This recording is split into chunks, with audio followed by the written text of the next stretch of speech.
Squiz Kids acknowledges the traditional owners of the lands on which we podcast, the Turrbal and Gadigal people. Squiz Kids! It's your daily news fix. Fun, free, fresh. Hello and welcome to Squiz Kids Today, your fresh take on what's happening in the world around you. I'm Bryce Corbett. It's Monday, June 19. In Squiz Kids Today, Khawaja, the comeback king, Gaza's horse nappies, bear eats workers' lunch, and why you're never too old to be a pop princess. That's what's making news, kids style. The lowdown. And it's a sporty Squiz Kids salutes to kick off the week after Aussie cricketer Usman Khawaja showed the sort of determination and persistence over the weekend that we can all learn from. Khawaja is part of the Aussie men's cricket team, currently fighting it out for the Ashes in England. So, what are the Ashes? They're the burnt remains of a set of cricket bales from one of the first test matches that Australia and England ever played. And while it doesn't sound like much, the tiny little urn that contains them is the subject of one of Australia's biggest sporting rivalries. So anyway, back to Usman. Over the weekend, he scored his first century in over a decade of touring England. A century in cricket speak is 100 runs. In fact, Usman hit 126 runs not out in the Aussies' first innings on Saturday.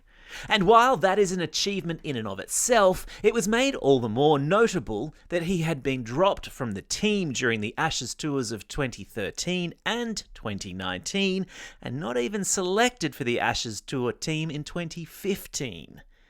Have you ever been dropped from a sports team? Or maybe not been selected in the first place? Well, don't worry, because it's happened to even the best cricketers in the world. Disappointment is all part of the process of becoming a champion. And, as Usman showed at the weekend, it's not our failures that define us, but rather how we find the determination and persistence to pick ourselves up and dust ourselves down and keep on practicing to rise back up to the top. Good on you, Uzi. Squiz Kids salutes you.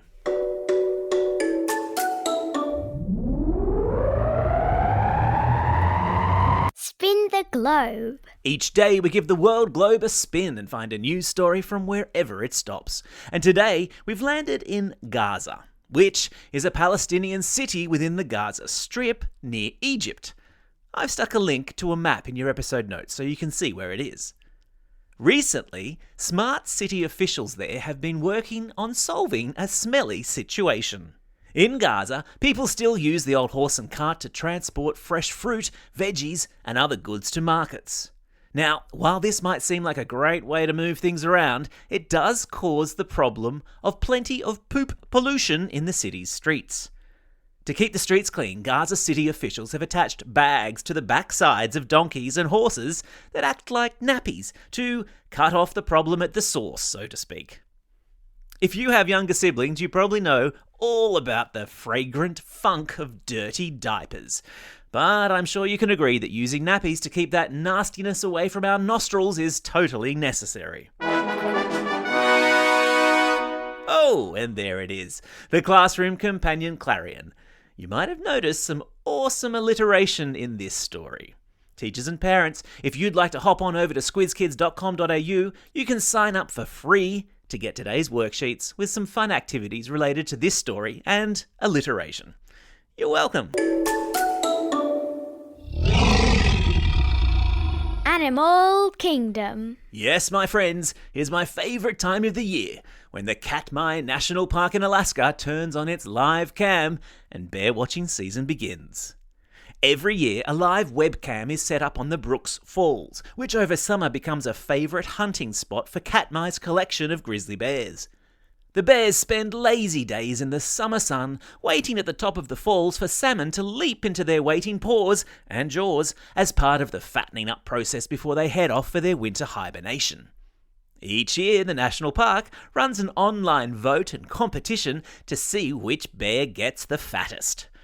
I've stuck a link to the live cam feed in today's episode notes. There wasn't a lot happening when I checked in this morning, but over the weeks and months to come, we'll keep checking in to see who's winning in the great battle between salmon and grizzly. And I think we all know how that's going to play out. Meanwhile, in other bear news, workers in New Hampshire in the United States got the shock of their lives over the weekend when a black bear hopped into their truck and started eating their lunches. I've stuck a link to the video in today's episode notes. If it wasn't so funny, you might be tempted to say it was unbearable. Ah, yes, the dad joke alarm. What do you mean that wasn't very funny? Okay, I'll stop now.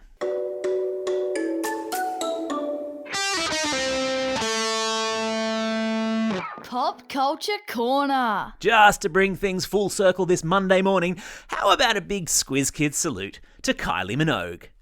Kylie who, I hear you ask? And no wonder, because the Aussie pop singer first hit the charts back in the 1980s, long before any of you were born.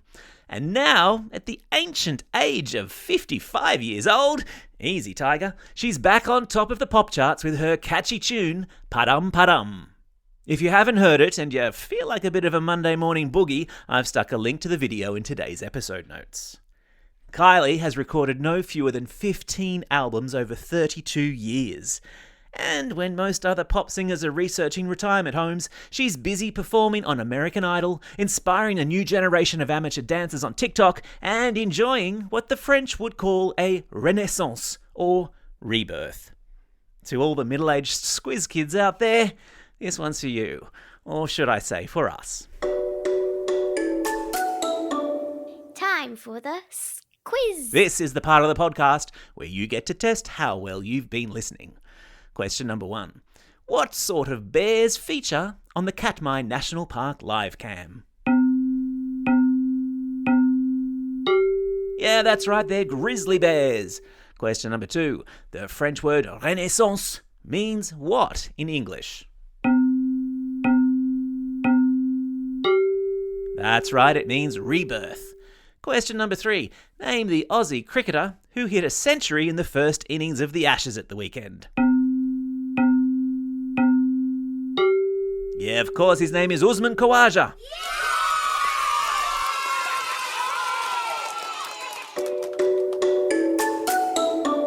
Shout-outs. It's June 19. Today is an important day and a public holiday in the United States. Called Juneteenth, a combination of the words June and 19th, it marks the day 158 years ago when slavery was abolished. I've stuck some links explaining it all in today's episode notes. It's also a special day for these Squiz kids celebrating a birthday today. Ben from Cannon Hill, Lucas from Flagstaff Hill, Lily from Brisbane, Suhey from Parramatta, George from Kew, Evelyn from Paradise, Luciana from Maitland, Ella from Beecroft, Willow from Semaphore, Ari from DY, Shyla from Narrawong, Rory from Coringal, Nolan from Lane Cove North, and Charlotte from Mount Omni. And belated birthday shout-outs go to Eliza from Elibana, Dukan from Cronulla, Arlen from Echuca, Arch from Deniliquin, Ben from Narromine, Lucy from Canberra, Harry from Nedlands, twins Felix and Toby from Alexandria, and Thomas from Coringal. And classroom shout-outs today go to Class 4S at Holy Spirit School in New Farm, Mrs. B's class at Lake Bolac College, and a happy birthday to Mrs. B for last Friday. Classes 5M and 5X at St Francis Xavier Primary School in Lernia, Class 5, 6M and Mr. McFarlane at Concord West Public School, and finally to Class 3 Blue and Miss Cunningham at St Luke's Catholic Primary School in Revesby. Don't forget, if you've got a birthday coming up and you want a shout out, or if you're after a classroom shout out, drop us a line at squizkids@thesquiz.com.au or fill out the form on our website. Well, that's all we have time for. Thanks for listening to Squiz Kids today. We'll be back again tomorrow.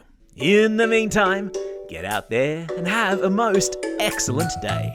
Over and out.